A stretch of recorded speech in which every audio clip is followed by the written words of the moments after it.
Cette émission vous est présentée par les cliniques chiropratiques de la Rive-Sud, Saint-Nicolas et Sainte-Croix, et par la clinique chiropratique Perle-Lièvre à Québec.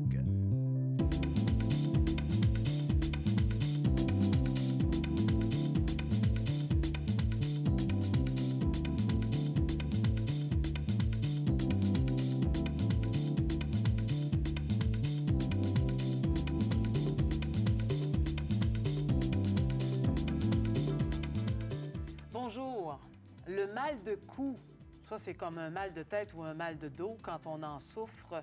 Voilà une façon de mal commencer sa journée, puis de mal la finir aussi. Et puis à travers ça, il n'y a absolument rien qui fonctionne. On est marabout, tout le monde est bête et méchant autour de nous. On devient extrêmement intolérant. Et en réalité, ce qui arrive, Dr Nollet, c'est que l'énergie circule mal. Dr Hardy, Dr Nollet, bonjour. Bonjour. Bienvenue à l'émission. Un spécial sur les cervicalgies, les maux de cou aujourd'hui. Et on se reporte toujours à notre triangle de la santé. On comprend bien, Dr Nollet, qu'on aura beau bien s'alimenter et faire de l'exercice. Si l'énergie circule pas adéquatement, Ça marche pas. ça fonctionnera Ça pas. fonctionne pas. On va être quand même fatigué. Effectivement, on va être fatigué parce que la région cervicale est la région très importante. C'est la région qui est entre le cerveau et le reste du corps.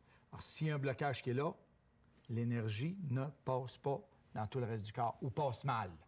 Il faut faire attention, ça va avec le degré de problématique qu'on a. Alors, c'est très important de comprendre que les gens qui ont un problème cervical vont avoir, comme tu l'as dit, Diane, beaucoup moins d'énergie, vont être fatigués, vont mal dormir, on n'aura pas le goût de faire l'exercice, n'auront pas le goût de manger comme il faut. Plus le goût de rien faire. Plus le goût de rien faire. Et plus le problème tient, pire la condition est. Alors donc, si on revient à notre triangle de santé, énergie, on débloque. Après ça, on fait de l'exercice pour renforcer l'articulation cervicale ou les articulations connexes avec la région cervicale. Et après ça, on a le goût de manger, on s'attable, puis on est en forme. Pour sortir dehors, pour aller Puis on va pelleter. sortir dehors pour aller pelleter. Ou tondre le gazon. Exactement, dépendamment de la saison dans laquelle Exactement. on est. Docteur Hardy, qu'est-ce que c'est qu'une cervicalgie? Ça, c'est le terme scientifique pour parler de mal de cou, tout simplement? Exactement. C'est tout ce qui concerne les problèmes, les douleurs qui sont dans la région cervicale. Est-ce qu'il y a plusieurs types de problèmes dans cette région-là? Oui, on en a plusieurs et nous, on va s'attarder aux plus fréquentes, Oui. celles qu'on voit surtout le plus fréquemment dans nos cliniques en chiropratique et celles que les gens souffrent le plus souvent à la maison. D'abord, la fameuse entorse cervicale. Ça, c'est celle dont on entend toujours parler. Hein, Effectivement. les gens vont dire, bon, j'ai une entorse cervicale, etc. Qu'est-ce qui va causer ça, une entorse cervicale? Qu'est-ce qui va causer une entorse cervicale? D'abord, c'est un dommage au niveau des muscles et des ligaments qui vont entourer la région cervicale. La façon dont ça peut survenir, par exemple, on en parle souvent, mais les fameux traumas directs, par exemple, l'accident d'auto, on va avoir le phénomène de whiplash. Exactement, le mouvement de tête vers l'avant, vers l'arrière, avec une très grande amplitude de mouvement. Ça peut causer justement des dommages au niveau des ligaments et des muscles. Peut-être des mouvements aussi qui sont faits de façon répétée.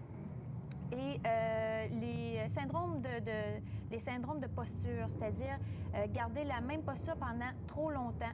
Les étudiants qui vont, pendant des heures et des heures, étudier la tête penchée vers l'avant ou la personne qui va peinturer son plafond pendant des heures avec la tête plus vers l'arrière. Ça va créer justement des micro-déchirures à l'intérieur des muscles et des ligaments, donc causer des douleurs. Alors, une position un peu inconfortable Exactement. qu'on va adopter pendant trop longtemps ou trop souvent Oui. va causer un dommage. à un Exactement. moment Puis, selon le degré de sévérité, ça va dépendre de la durée aussi que la condition va demeurer. C'est-à-dire, ça peut passer d'une semaine à plus d'une année. Surtout si la condition n'est pas prise en main suffisamment rapidement, bien, ça va encore être plus long avant de la guérir. Puis, qu'est-ce qu'on fait pour la guérir? Oui, c'est quoi le traitement? là? Qu'est-ce qui est D'abord, proposé? du repos, de la glace, surtout pour diminuer l'inflammation. Ensuite de ça, s'assurer qu'il n'y a pas de restriction articulaire parce qu'avec le mal de cou, on a une perte d'amplitude de mouvement, il y a une restriction. Donc, on s'assure qu'au niveau de la colonne cervicale, qu'il n'y ait pas de restriction. Donc, par des manipulations chiropratiques, on s'assure qu'il y a une bonne mobilité au niveau du cou. Ensuite de ça, des conseils là, ergonomiques. Après ça, Dr Nollet, le syndrome facétaire, vous allez me l'expliquer bien comme il faut, celui-là. Très facile à comprendre. Entre les vertèbres, vous avez ce qu'on appelle des facettes ou des articulations. Alors, c'est une irritation entre ces deux articulations-là ici, entre les vertèbres.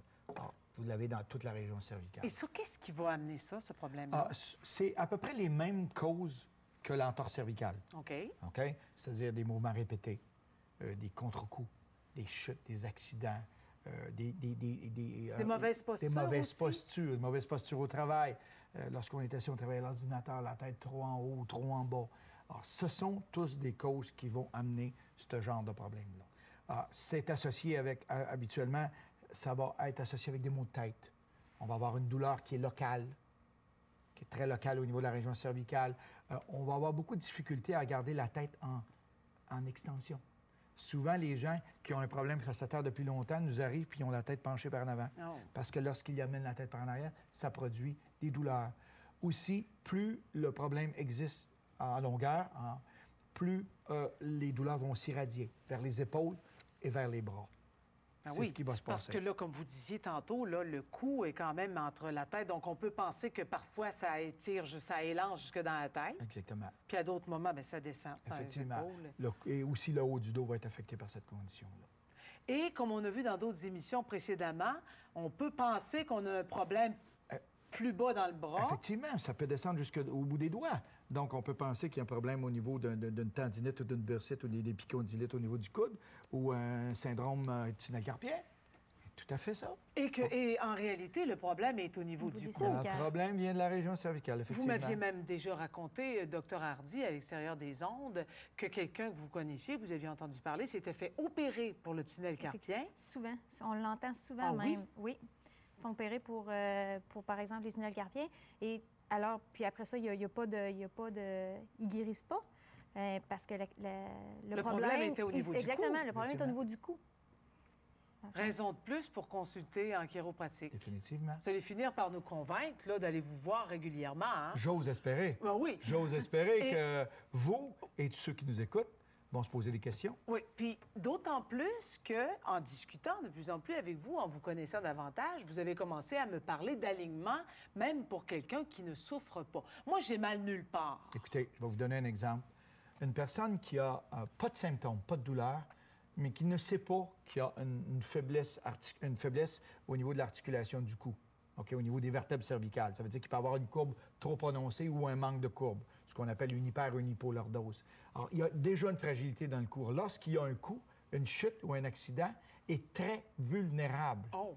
Donc, si la personne a pris les devants, a fait vérifier ça, et les ajustements au niveau cervical qui ont été faits par le chiropraticien, non seulement au niveau de la manipulation cervicale, mais au niveau des exercices, des postures de l'oreiller, et ainsi de suite, du matelas, pour aider au niveau posture, bien, lorsque un coup ou une chute va arriver, elle va être définitivement ça va être plus facile tough. pour elle de l'encaisser. On devient plus tough, effectivement. Là. Plus solide, plus robuste. Tout à fait d'accord. Que c'est intéressant. C'est vraiment de la prévention à ce moment-là. Tout à fait. Et Diane, tantôt, je vais vous montrer un cas clinique.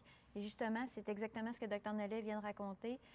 Pas nécessairement avoir de symptômes avant, mais quand ça survient, c'est peut-être dommageable. Wow! On fait une courte pause et notre troisième chiro, fort énergique, peut-être même le plus énergique. Je ne vais pas vous enlever quoi que ce soit, mais Dr Aumont pète le feu. Ah, il est petit, mais dedans. Dr Michel Aumont se joint à nous pour poursuivre cette émission sur les cervicalgies dans un petit moment. Restez là.